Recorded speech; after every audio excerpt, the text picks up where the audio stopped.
How's it going, folks? Long time no video, I know, but something came up that I had to stop what I was doing to give a take on a series I've played for many a year, Farcry. Now, the series has gone on in a lot of different directions over the years. I remember playing it for the first time as Jack Carver, a man with the worst dress attire in the world with AI that could pinpoint shoot you from way too far away back in...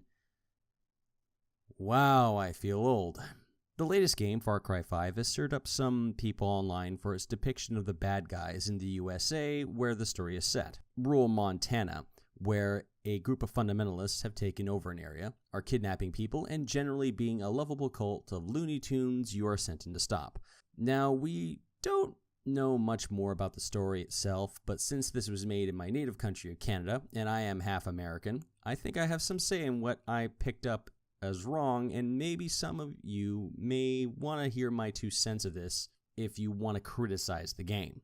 All that bullshit about white genocide and being against conservatives and gun owners is just a lazy point-scoring exercise by people online who think everything is a conspiracy against their rights and whatever, normalizing or vilifying them, but it has nothing to do with that. Plenty of games in the past have had Americans as bad guys, and even on US soil. And if you are really sensitive about that kind of thing, I'm pretty sure every Russian who played Call of Duty Modern Warfare 1 through 3 got a little edgy about the fact that they were depicted as xenophobic nationalists who were more than happy to commit genocide on their own people and generally start World War III. And let's not forget, Activision greenlit a game where you walk into an airport and mass murder everyone in sight. Perspective is everything. But that's not my problem with the game, even if I was to put myself in the Second Amendment activists or those hilarious 3%ers who think they are prepping to fight the government. If anything, this is pro-amendment and pro-3%ers narrative, considering that the only means of defense you seem to have in this game if you're an NPC is to pick up a gun and fight back. No. The reason why this game doesn't gel with many Americans because of one reason, and that is the suspension of disbelief. The first Far Cry game was a much different beast than its later entries. It was about a corporation that was doing genetic experiments, and Jack Carver got caught up in the insanity after dropping off a reporter and was finding his way out to get out. Later entries were about super serums and gaining cooler powers.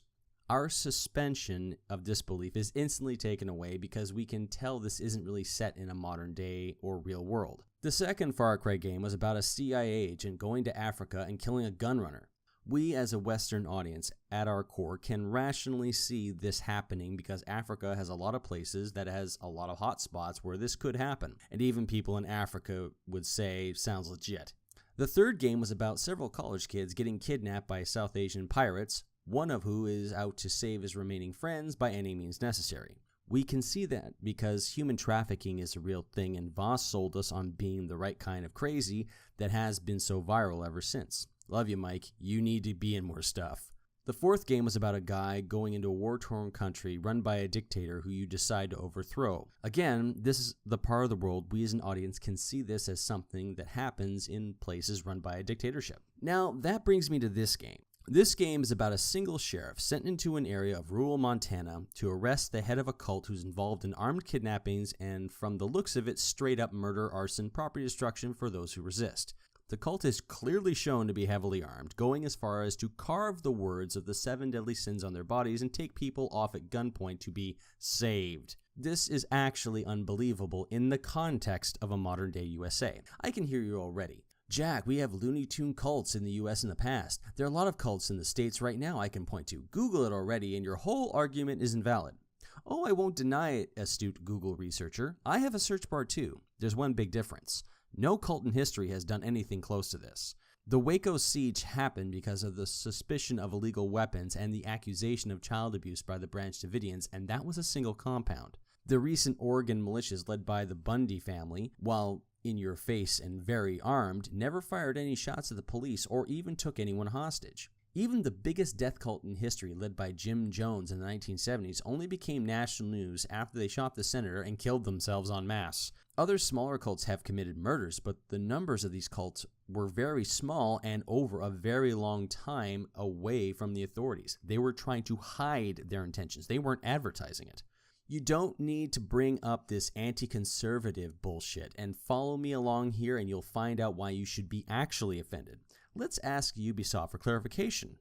You expect me to believe that a group of automatic rifle sporting, mounted 50 caliber machine gun in the back of the pickup driving, kidnapping and brainwashing cult gunmen have been operating with impunity for so long that they managed to take over an entire town, kidnap dozens or hundreds of people, have armed men posted into the towns, have lunatic street preachers roaming the streets, and you only sent off one sheriff to effect an arrest? That doesn't make sense.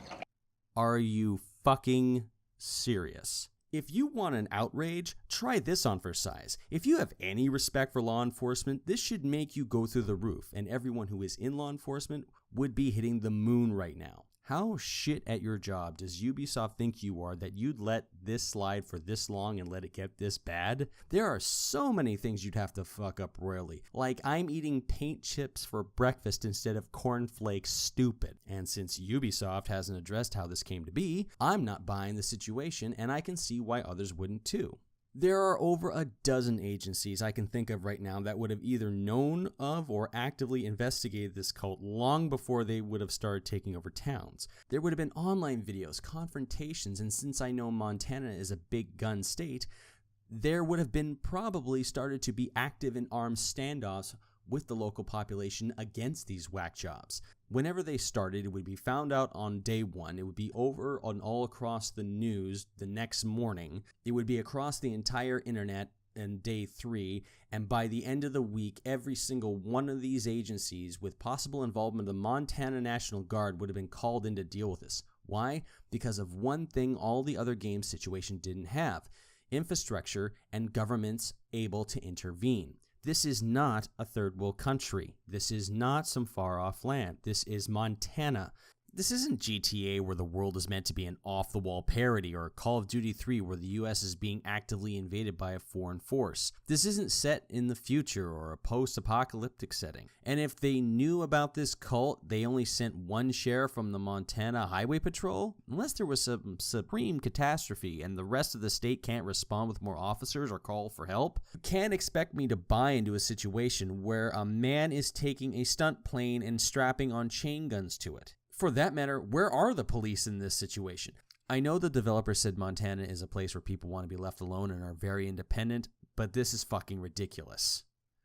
In conclusion, I want to point out I don't know if the gameplay is going to be anything better than Far Cry 3 originally, or if it'll even be a good game in the end, but the narrative has to make sense to the context it is presented in. And for all of you that still think this game is going to be all about white genocide and is against conservatives, understand that the areas where this is happening, I'd bet you a lot of money these people are going to be as gloriously redneck as they need to be, and no, I don't use that as a slur. I happen to like a lot of country folk, and this is a game about country folk fighting back against lunatics. You know, solving your own problems. If anything, it's actually a glorification of conservatives kicking ass. And this is coming from a guy who considers himself a liberal. You have an African-American preacher going all shotgun priest. You got a woman bar owner who's probably the supplier for all your toys, and a guy who looks like he's going to be your death from above special ability. And all of these people are the real Montana natives you're going to be rooting for, because by the looks of it, the bad guys, they don't look like they're from around those parts to begin with. Either way, that's just my thoughts on the subject. Feel free to like, comment, and maybe even subscribe if you like. This is Jack. Have a good one. Hey guys, this is Jack one last time. I just want to let you know that this video is inspired by the Dishonored Wolf. He made a video about Far Cry 5 and the controversy as it was, and I first found out about him through his Mass Effect video, which I think is absolutely hilarious and awesome, and you should check him out. And Dishonored Wolf, if you ever see this video, keep up the great fucking work, you glorious, glorious bastard.